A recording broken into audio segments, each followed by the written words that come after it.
Hello, and welcome to the Tech Talk on how to manage and optimize Amazon Workspaces and Amazon AppStream 2.0 implementations.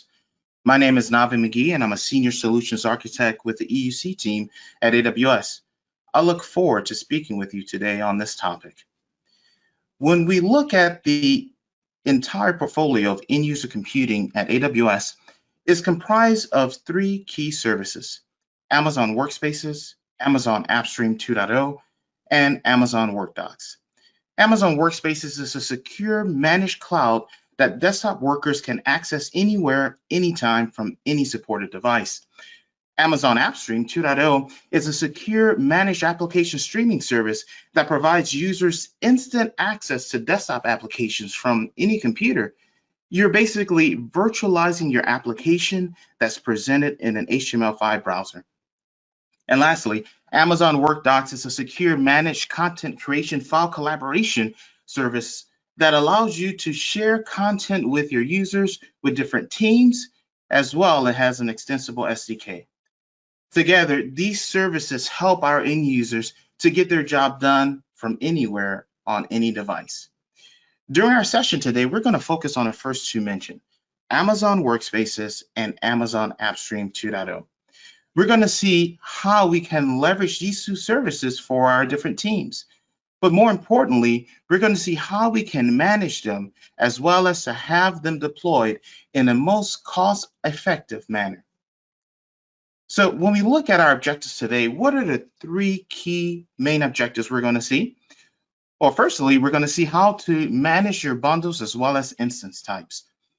We're going to learn how to scale and manage your fleet. And finally, we're going to understand mode management and usage reporting.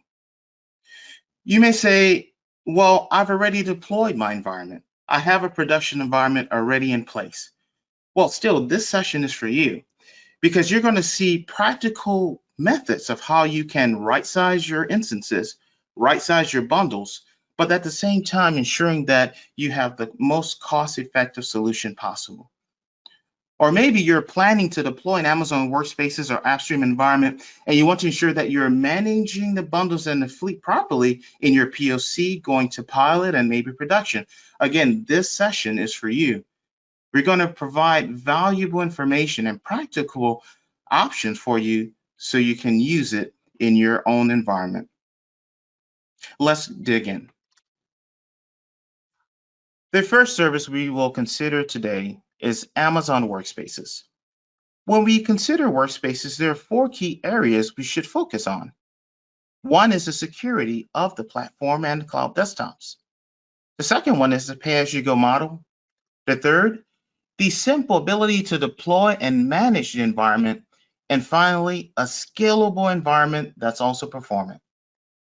When we look at security, everything is centralized in the AWS cloud. When you look at the pay-as-you-go model, you only pay for the resources that are being consumed.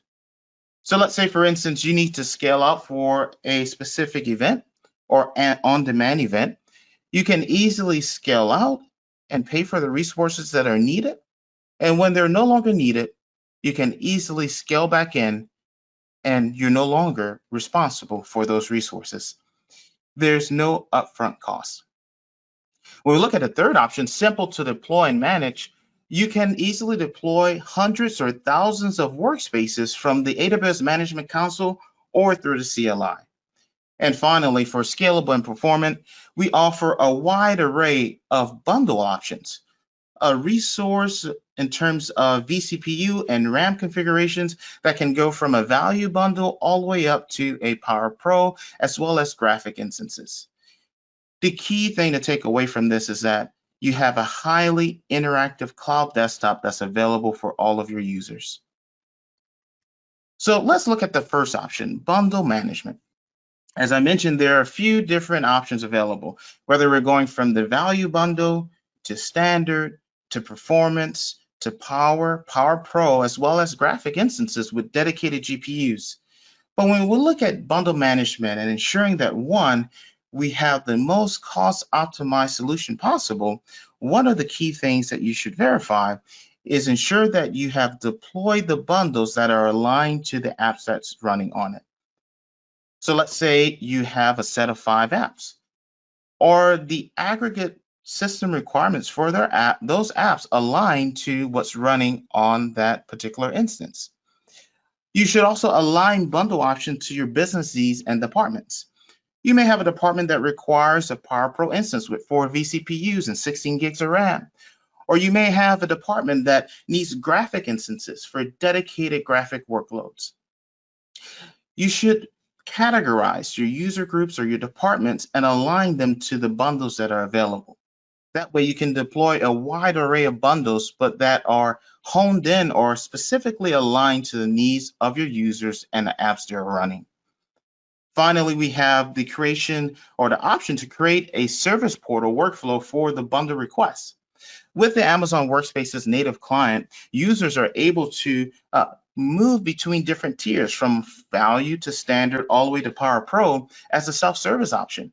But as an administrator, you have the option to restrict that so that you can control what is actually being changed from a resource standpoint.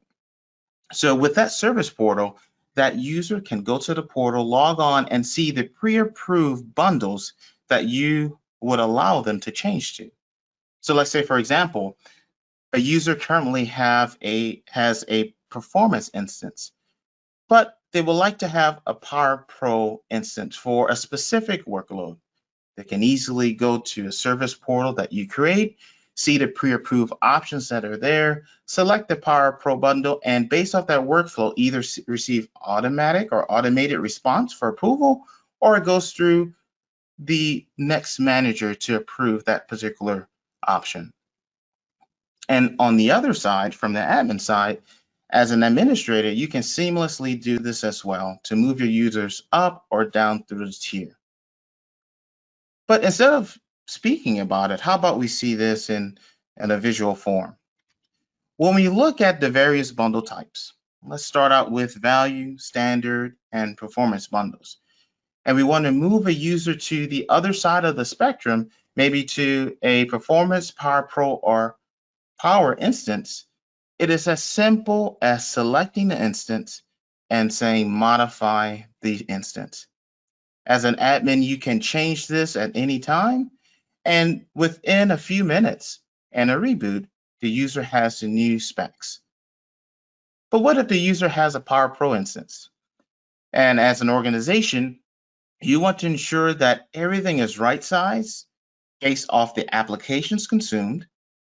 You can automatically move down as well from Power Pro down to value, standard, or performance.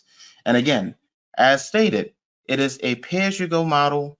You only pay for what is being consumed, and there's no penalty for moving between the different options.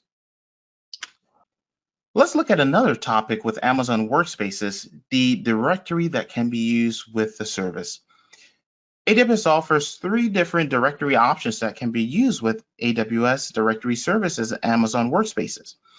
The first one is AD Connector, the Active Directory Connector, which is a proxy that forwards your LDAP queries from the user onto the nearest writable domain controller. The second one is a Simple AD, which is a Sound Before compatible AD environment. And the third one is a Managed Active Directory, which is a managed service from AWS that can either be deployed in Standard Edition or Enterprise Edition. I want to make note of the first two. It says that both are free. That's correct. When you deploy option 1 or 2, AD Connector or the Simple AD with Amazon Workspaces and you have active users, both of those are free. So let's say if you deploy 10 AD connectors or 20 AD connectors or 50. They're all free because you're using them with the Amazon Workspaces server with active users. And the last one is the Managed Active Directory. If you like to have a fully managed AD environment or use it with a trust relationship to your on-premises AD environment, that's available as well. If you notice here, there are actually a couple additional options that can be seen or some additional detail. Feel free to look at this link on the full spectrum of AWS Directory Services options. The third topic we're going to consider is Amazon Workspaces and the running mode management options. There are two options available, always on and auto stop. Always on is an option that runs the instance 24/7. This is the best mode to use when your users need a full-time primary desktop that can be accessed at any moment. The second option is auto stop. With auto stop, you're only paying for the time that the instance is running. And based off the threshold that you set, whether it's 2 hours, 4 hours, or 6 hours or more, that instance will automatically stop. And you're only charged for the time that's being consumed. The second part of that is to leverage the WorkSpaces Cost Optimizer. What is this? What is the WorkSpaces Cost Optimizer? It's a solution that can be deployed inside of your account. And what it does, it analyzes the running modes of all of your instances on an hourly basis. And it can do one of two things. Option one is that it can notify you whether it's most cost effective to move from always on to auto stop or vice versa. And it's based on roughly an 82-hour breakpoint. Secondly, it can actually make the change on your behalf. So you can set it to automatically move or change the running mode from auto stop to always on, or from always on to auto stop, based on what would be best for you in terms of costs. This is a great solution that many of AWS Workspaces customers have used to make sure that they're getting the best option possible at any time throughout their production or even pilot deployments. And additional information can be gathered from the link below. Now let's move over to our second topic, our second service, Amazon AppStream 2.0. There are four different pillars here that we're going to look at as a service. One is the secure application streaming, centrally managed applications, the ability to integrate with your existing IT infrastructure, and again, the ability to scale without infrastructure. The security of the platform, similar to what we've discussed with Amazon Workspaces, is priority zero for us at AWS. Everything that is coming down to the endpoint are encrypted pixels. When we look at this, the ability to centrally manage applications, everything is located inside of the AWS cloud. And the ability to integrate with current IT solutions or infrastructure that you may have is key. So you're not duplicating efforts or recreating things that have already been done. And finally, the ability to scale without infrastructure. If you need hundreds of instances or thousands of instances, that can easily be done through auto-scaling policies that are available with Amazon AppStream. When we look at the ability to move between running modes, there are two running modes available with Amazon AppStream 2.0. One is an always-on fleet, and the second one is on-demand fleet. Both of these offer an hourly pricing structure. But with always on, the fleet or the instances within the fleet are constantly running and available for your users at any time. With the on-demand option, you're only charged for the active users and when they're actively streaming the session. So when we think about the use cases for this, maybe you may have an application that needs to be accessed at a moment's notice. Well, that would probably be a use case for always on. But on the other side, you may have an application where well, I only need it at certain times of day, or it's not as critical to have it instantly available for my users. And that may be a use case for on-demand or to have an on-demand fleet. But one key thing we want to take away from this is that you can use on-demand fleets to lower the instance cost and the overall cost for running the Amazon AppStream service. When you use an on-demand fleet, as mentioned, it's an hourly charge. The instance charge includes the compute, the storage, and any network traffic used by the streaming protocol. And with this running mode, instances are charged the applicable running instance fee based on the type that's used. And similar to what we saw with the Amazon Workspaces service, there are many options available for AppStream as well in terms of hardware specifications, from compute instances, memory optimized instances, as well as graphic instances with dedicated GPUs. Now let's take a little deeper dive into those family types that I mentioned. Again, there's a wide array of instance types available, starting with general purpose, compute optimized, memory optimized, graphics desktop, graphics pro, graphics design, and graphics G4. The key thing to remember is that you want to have the correct instance family for the workload. Let's say, for instance, is that you have a set of applications that would be great running on a compute optimized instance, but maybe there are 1 or 2 users that would need a graphics G4 instance. Well, in that case, you can create 2 separate fleets that would align to those different use cases. And as a second tip mentions, you can create multiple fleets of differing family types to support users and a line of business apps. The idea here is that we recommend that you create multiple fleets based off the different use cases and the users that need them. That way, you're only running those instances for the specific time that's needed, and at the same time, reducing the overall expenditure and cost of that fleet. Another option we're going to consider is the Amazon AppStream 2.0 scaling policies. With the scaling policy, it allows you to change the size of the AppStream fleet automatically to match the supply of available instances to the user demand. Because one user may require 1 fleet instance, the size of your fleet determines the number of users who can stream concurrently. And there are 4 options available. One is the scale up policy, the second one being scale in policy, the third is a schedule policy, and finally, target tracking policies. When we think about the first 2, you can scale out the policy or the fleet instances based off the utilization of that particular fleet. So let's say, for instance, you start to scale out at 25% capacity utilization and you have a max of, let's say, 50 instances. Well, that policy will automatically scale the number of instances to that max value that you set of 50. Or likewise, it could be hundreds or thousands of instances. For the scaling policy, it basically does the inverse. If the utilization is no longer needed, the demand for those instances is no longer needed, it will scale in to the threshold that you set. The third option is schedule policies.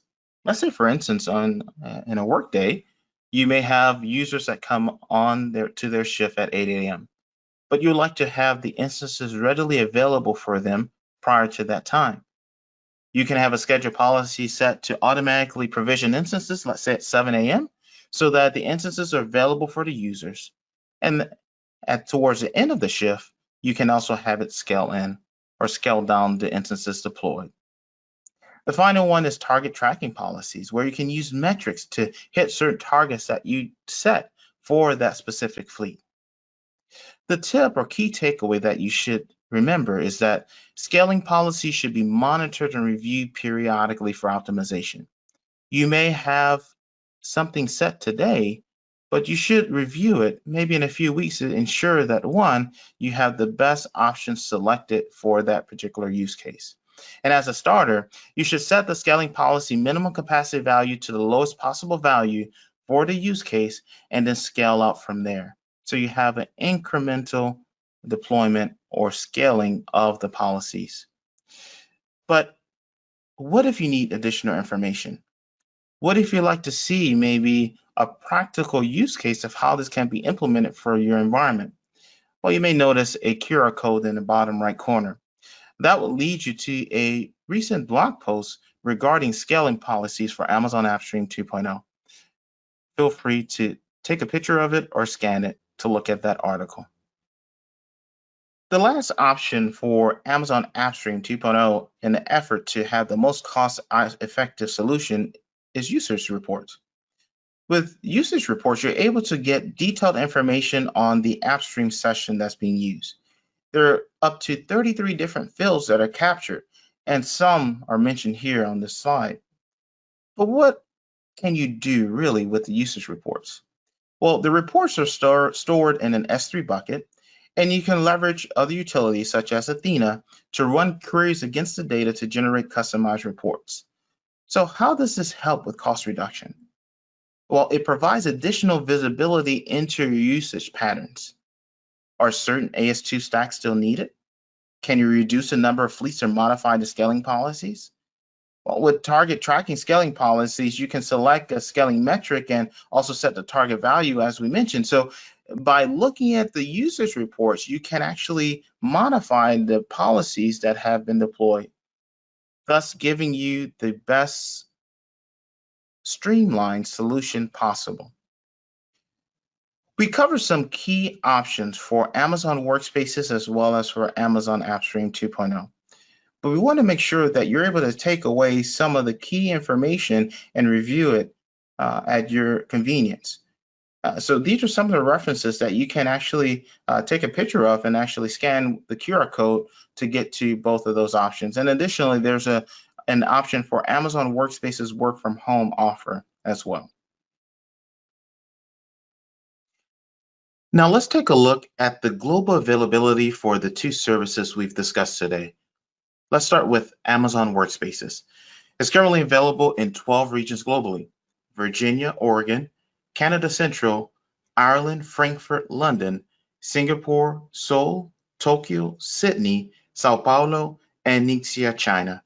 There's also one GovCloud region for US West.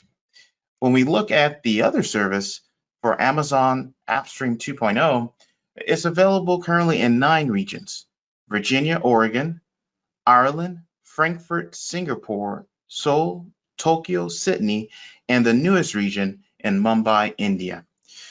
The key takeaway from this is that you can easily spin up services in new regions in response to business demands, merger or acquisitions, and global employee movement.